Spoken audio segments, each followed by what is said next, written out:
बेटी की केवल 26 साल उम्र थी। हमने कहा बिल्कुल हमारी बेटी है और बहू दोनों है, और मैं बिल्कुल नहीं चाहूँगा कि इस उम्र में कोई बदहब्य को झेले। तो हम उसको अपने घर से बेटी की तरह से विदा करेंगे। अगर वो जहाँ कहेगी, जिसके साथ कहेगी, हम शादी करेंगे और हम दोनों परिवार मिलकर अपनी बेटी को विदा करेंगे। अगर वो ये कहती है कि नहीं हम इसी घर में रहेंगे और शादी नहीं करेंगे, तो जो भी मेरे छोटे बेटे से संतान पैदा होगी मैं उसको पासान करूंगा। पहली संतान बेटा हो या बेटी, और नाम अंशुमान का दिया जाएगा, और सारी जो एंसेस्ट्रल प्रॉपर्टी है वो सब पासान होगी उसको।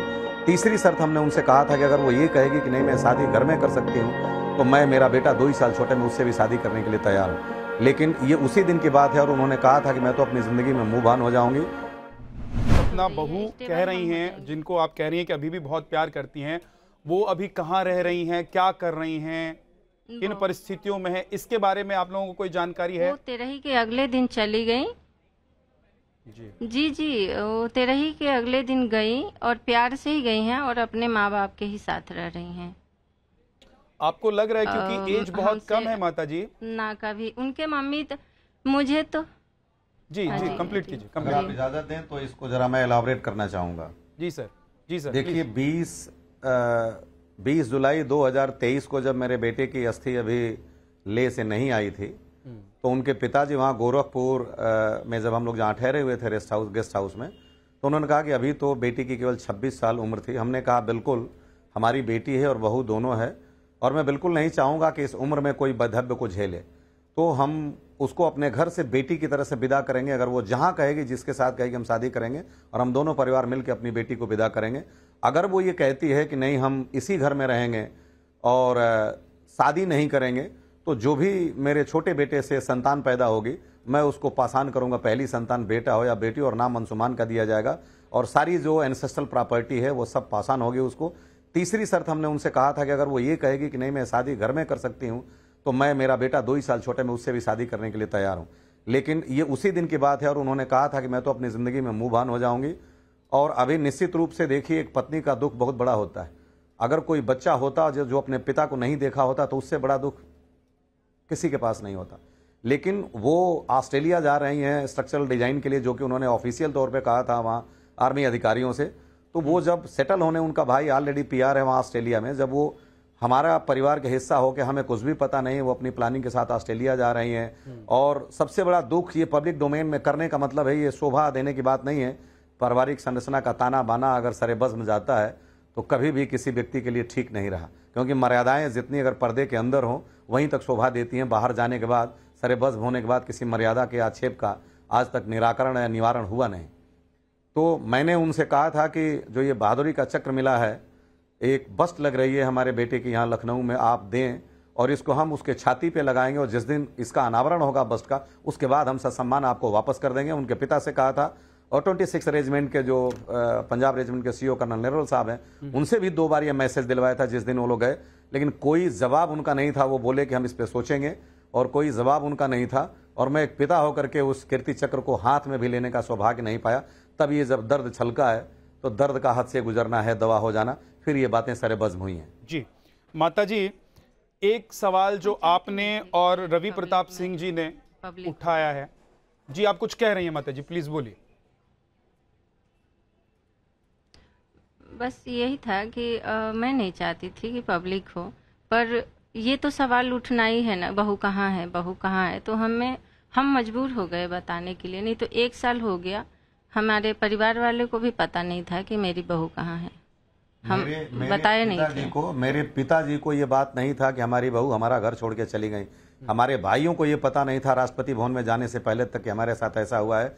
मैं भगवान शंकर जैसे विष पी करके जी रहा था, ये उनके पिता को भी बताया था। लेकिन जब सारा चीज़ खत्म हो गया, तब मैंने अपने पिता को फ़ोन करके दिल्ली से बताया। जब वो बोले कि बातचीत हुई है, क्या हो रहा है, बहू कब आ रही है, मैंने कहा अब आप उस ख्याली पुलाव में न रहें, वो अपनी ज़िंदगी में आगे बढ़ गई हैं और आप इस सत्य को स्वीकार। एक चीज़ और बताइए कि मैंने कई जगह जो मैं पढ़ रहा था, तो मुझे पता लगा कि स्मृति जो है वो एक मल्टीनेशनल कंपनी में काम कर रही हैं, इंजीनियर हैं।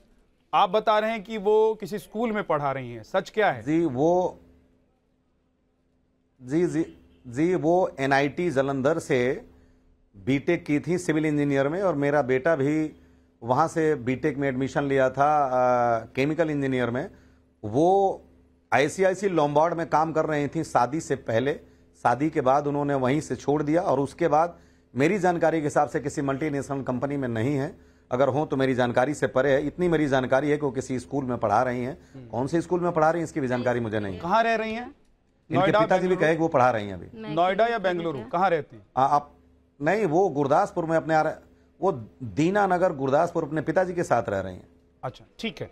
रवि जी, एक सवाल जो आप लोगों ने उठाया और राहुल गांधी से आप लोगों की मुलाकात हुई थी, तो आप लोगों ने कई मीडिया रिपोर्ट्स में जो बातें कही हैं, जो छपी हैं, उसमें सामने आया कि आप लोगों ने कहा कि NOK यानी कि नेक्स्ट टू किन जो है उसमें बदलाव होना चाहिए इस सेना में।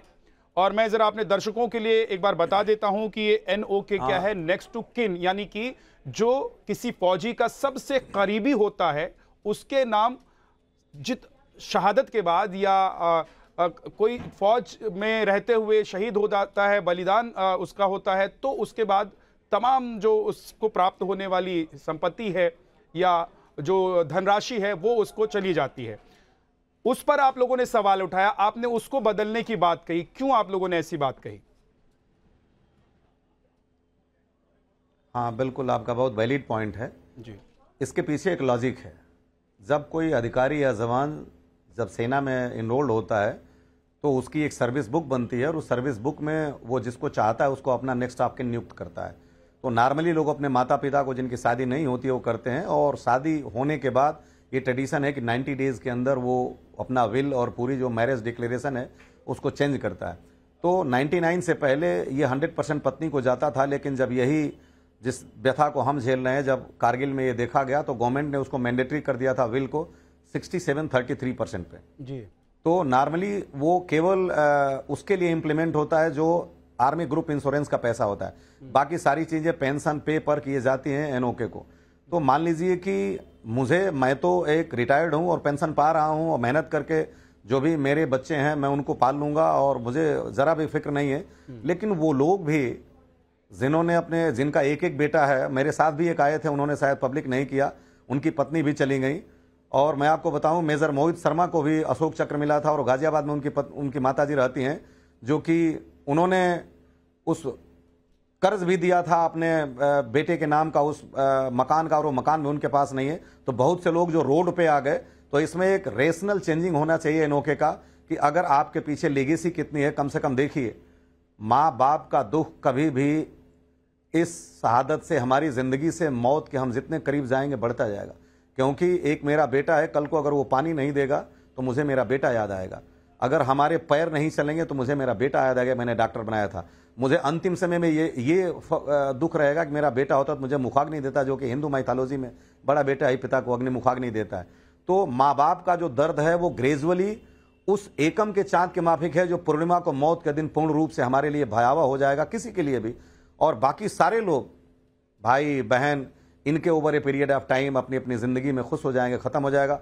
अगर मेरी बहू शादी करती हैं जैसा कि वो कह रही हैं, या उनका वो अभी है, वो तो शादी करेंगी, कोई प्यार करने वाला पति मिलेगा, उनके बच्चे होंगे, तो निश्चित रूप से कुछ दिनों के बाद, कालांतर में 10, 20, 50 साल के बाद वो ये भूल जाएंगी कि मेरी जिंदगी में अंशुमान जैसा भी कोई व्यक्ति था, या यादा कदा किंचित किसी दिन कदाचित किसी स्पेशल ओकेजन पे याद करेंगी। लेकिन माँ बाप तो रोज याद करेंगे। इसलिए जो ये NOK का है, ये जो पुराना ट्रेडिशन है, इसमें वार्ता हो करके और एक कॉम्पिटेंट फोरम पे जी डिस्कशन के साथ इसमें एक जो है कंप्रहेंसिव, या आप कहें कि ट्रांसपेरेंट चेंज होना चाहिए। माता जी, रवि प्रताप जी जो बातें कह रहे हैं, मेरे कहने का मतलब, जी बिल्कुल, ये हर एक माँ बाप जो जिसके बच्चे फौज में हैं वो शायद सोचते होंगे, लेकिन कभी वो सवाल ये उठा नहीं पाए होंगे, या कभी उनको वो प्लेटफॉर्म नहीं मिला होगा। आप भी ऐसा चाहती हैं जैसा आपके पति कह रहे हैं? मैं यही सोच के, जब राहुल जी वहाँ मुझे भवन में मिले, तो मेरे दिमाग में यही चल रहा था। जो चार दिन से बहू हर जगह खड़ी हो रही थी, एक बार अपने सास को देखी नहीं अपने आंखों से कि ये कैसी है। पूछना तो दूर की बात है, एक माँ बेटी के रिश्ता का भी उन्होंने ऐसे घृणा से देखा कि एक बार नमस्ते भी नहीं किया। तो मुझे बहुत दर्द हो रहा था कि एक बार देखी भी नहीं, जिसको मैं अंशुमान से ऊपर रखा था। और ये भगवान मुझे सांस दिया है, झूठ नहीं बोल रही हूँ। मैं उसको बोलती थी, मेरा अंशुमान तो फौज के लिए बना है, वो वहाँ रहेगा, तू मेरे साथ रहेगी, तुम्हारे साथ मैं रहूँगी, तू मेरा अंशुमान ही है। पर उसने मेरे तरफ देखा भी नहीं। तो मुझे उस दिन सडनली मैं बहुत दुखी थी। तो राहुल जी जैसे आए मेरे सामने में, मुझे देखे और मुझे सर पे हाथ फेरे और सांत्वना देने लगे कि हम आपके साथ हैं, दुखी ना हो, बहुत बड़ा काम करके गया है। तो मेरे दिमाग में यही आया कि मैं इसको, जो मैं दर्द झेल रही हूँ, आगे माँ बाप ना झेले जो दर्द मैं महसूस कर रही हूँ।